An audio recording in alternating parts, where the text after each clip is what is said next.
और YouTube channel myself Arvind Yadav. आज की वीडियो में हम करेंगे एमपी सब इंजीनियर के इम्पॉर्टेंट हिंदी के क्वेश्चनों का डिस्कशन। तो जैसा कि आपको पता है कि एमपी सब इंजीनियर 24 सितंबर को एग्ज़ाम होने हैं और जिसमें 2557 पोस्ट की वैकेंसी है। तो हिंदी और भाषा और बोली में पहले क्वेश्चन से शुरू करते हैं। तो संविधान के किस अनुच्छेद में कहा गया कि संघ की राजभाषा हिंदी और लिपि देवनागरी होगी? तो संविधान के किस भाषा में कहा गया? तो 343 में ये कहा गया। संविधान के कौन से भाग में? 17वें भाग में ये कहा गया है। हिंदी के लिए कौन सी अनुसूची होती है? तो 8वीं अनुसूची होती है। उसके अलावा संविधान में इस समय कितनी भाषाएं हैं तो संविधान में जो कि भाषा 22 भाषाएं हैं जो कि 8वीं अनुसूची में ऐड है। इलाहाबाद में बोली जाने वाली बोली है। तो इलाहाबाद में कौन सी बोली बोली जाती है? तो वो बोली जाती है, तो इलाहाबाद में बोली जाती है अवधी भाषा। अवधी भाषा जो कि इलाहाबाद में बोली जाने वाली बोली है। हड़ौती बोली कहाँ पे होती है? तो हड़ौती बोली जो कि पूर्वी राजस्थान में बोली जाती है। उसके बाद चौथे क्वेश्चन पे आते हैं, मानक हिंदी का आधार क्या है? तो मानक हिंदी का आधार जो कि पहला यानी खड़ी बोली है। पूर्वी हिंदी विकसित हुई थी। तो पूर्वी हिंदी विकसित हुई थी, वो विकसित हुई अर्धमागधी अपभ्रंश से। भारत में आर्य भाषा का प्रारंभ हुआ। तो भारत में आर्य भाषा का प्रारंभ कब से हुआ?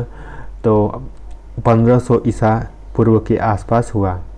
तो आर्य भाषा का प्रारंभ 1500 ईसा पूर्व हुआ। हिंदी भाषा की जननी क्या है? हिंदी की आदि जननी क्या है? तो हिंदी की आदि जननी जो कि संस्कृत है। हिंदी दिवस कब मनाया जाता है? तो हिंदी दिवस नेशनल हिंदी दिवस 14 सितंबर को।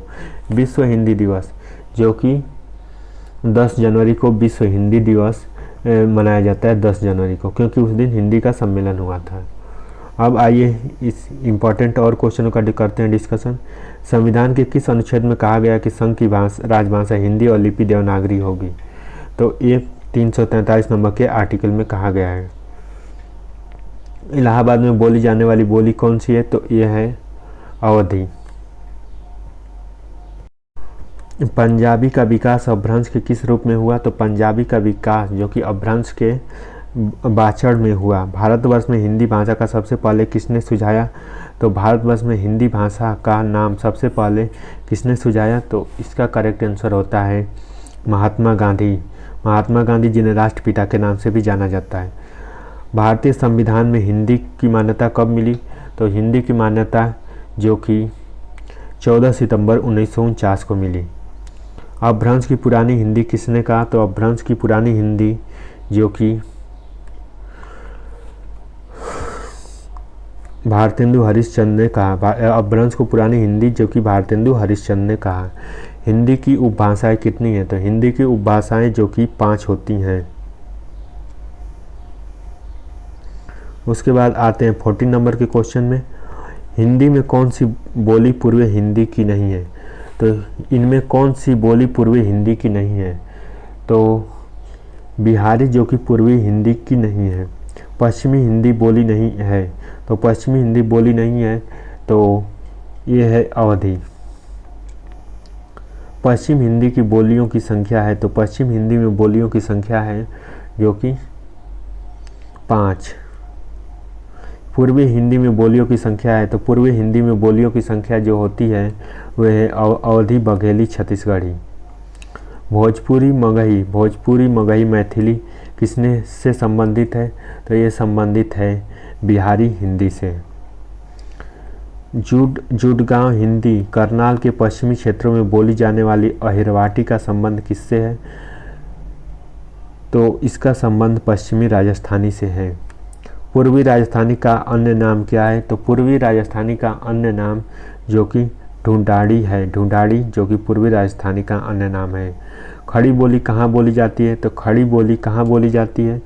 तो खड़ी बोली जो कि मेरठ में बोली जाती है। निम्नलिखित में से कौन सा द्रविड़ परिवार की भाषा है?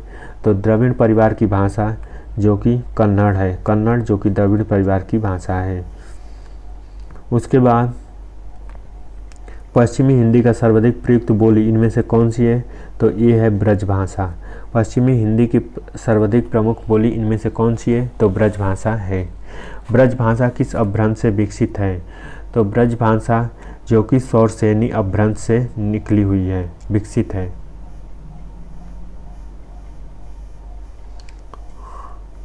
खड़ी बोली का सबसे पहले किस पुस्तक में हुआ था? प्रयोग सबसे पहले किस पुस्तक में हुआ? तो खड़ी बोली का सबसे पहले प्रेम सागर में हुआ। प्रेम सागर किसने लिखा? तो लल्लू लाल ने लिखा था। खड़ी बोली का दूसरा नाम क्या है? तो खड़ी बोली का दूसरा नाम जो कि कौरवी है। हिंदी भाषा में बोलियों का वर्गीकरण के आधार पर छत्तीसगढ़ी बोली है, तो वो बोली है पूर्वी हिंदी। निम्नलिखित में से बोलियों कौन सी बोली उत्तर प्रदेश में नहीं बोली जाती? तो उत्तर प्रदेश में नहीं बोली जाती वो मैथिली बोली नहीं बोली जाती। अधिकतर भारतीय भाषाओं का विकास किस लिपि में हुआ? तो अधिकतर भारतीय भाषाओं का विकास जो कि ब्राह्मी लिपि में हुआ। हिंदी भाषा किस लिपि में लिखी जाती है? तो हिंदी भाषा जो कि देवनागरी लिपि में लिखी जाती है। तो इस तरह से हमने 30 इंपॉर्टेंट क्वेश्चनों का डिस्कशन किया। मिलते हैं अगली वीडियो में, तब तक के लिए चैनल को सब्सक्राइब कर लीजिए। Thank you so much.